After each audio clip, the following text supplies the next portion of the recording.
ओम शांति। स्वयं का परिचय। आप आत्मा हैं, शरीर नहीं। मनुष्य प्रतिदिन न जाने कितनी बार मैं शब्द का प्रयोग करता है, परंतु आश्चर्य की बात है कि मैं और मेरा शब्द का अनेक बार प्रयोग करने पर भी यह नहीं जानता कि मैं कहने वाली सत्ता का स्वरूप क्या है। आज मनुष्य ने साइंस द्वारा बड़ी बड़ी शक्तिशाली चीज़ें तो बना डाली है। उसने संसार की अनेक पहेलियों का उत्तर भी जान लिया है, परंतु मैं कहने वाला कौन है, इसके बारे में वो सत्यता को नहीं जानता, अर्थात वह स्वयं को नहीं पहचानता। आज किसी मनुष्य से पूछा जाए कि आप कौन हैं अथवा आपका परिचय क्या है, तो वो अपने शरीर का नाम बता देगा अथवा जो धंधा वो करता है उसका परिचय दे देगा। वास्तव में मैं शब्द शरीर से भिन्न चैतन्य सत्ता आत्मा का सूचक है, जैसा कि चित्र में दिखाया गया है। मनुष्य जीवात्मा यानी आत्मा और शरीर को मिलाकर बनता है। जैसे शरीर 5 तत्व जल, वायु, अग्नि, आकाश और पृथ्वी से बना हुआ होता है, ऐसे ही आत्मा में भी 7 गुण होते हैं। इसी का पर्याय पवित्र आत्मा को सतोगुणी आत्मा कहा जाता है।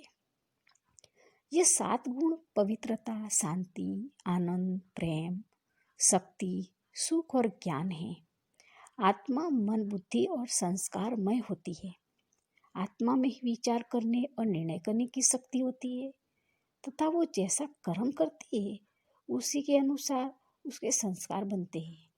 आत्मा एक चैतन्य एवं प्रकाशमय ज्योति बिंदु है जो कि मानव देव की प्रकृति में निवास करती है, और आत्मा ही मस्तिष्क के मध्य बैठकर आंखों द्वारा देखने का, नाक द्वारा सूंघने व श्वास लेने का, मुख द्वारा बोलने का, जीभ द्वारा स्वाद लेने का, बुद्धि द्वारा सोचने का, कानों द्वारा सुनने का, हाथों द्वारा कर्म करने का, पैरों द्वारा चलने का व त्वचा द्वारा स्पर्श का अनुभव करती है।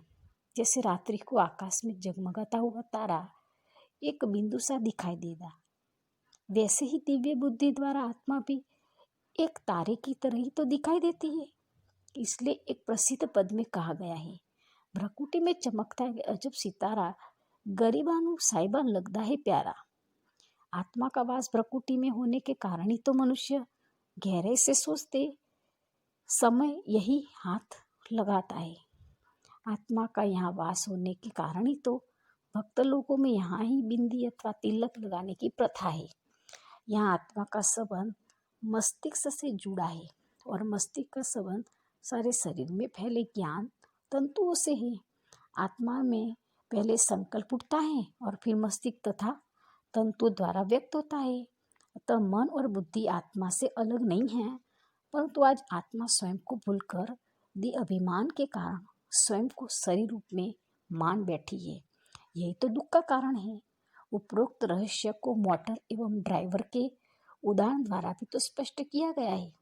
शरीर मोटर के समान है तथा आत्मा इसका ड्राइवर है। अर्थात जैसे ड्राइवर मोटर का नियंत्रण करता है, उसी प्रकार आत्मा शरीर का नियंत्रण करती है। आत्मा के बिना शरीर निष्प्राण है, जैसे ड्राइवर के बिना मोटर। अतः परमपिता परमात्मा कहते हैं कि अपने आप को पहचानने से ही मनुष्य इस शरीर रूपी मोटर को चला सकता है और अपने लक्ष्य गंतव्य स्थान पे पहुंच सकता है। अन्यथा जैसे कि ड्राइवर कार चलाने में निपुण न होने के कारण दुर्घटना का शिकार बन जाता है और कार और उसके साथियों को भी तो चोट लगती है। इसी प्रकार जिस मनुष्य को अपनी पहचान नहीं है वह स्वयं तो दुखी और अशांत होता ही है, साथ में अपने संपर्क में आने वाले मित्र संबंधी को भी तो दुखी व अशांत बना देता है। अतः सच्चे सुख व शांति के लिए स्वयं को जानना अति आवश्यक है। ओम शांति। ओम शांति। स्वयं का परिचय। आप आत्मा हैं, शरीर नहीं।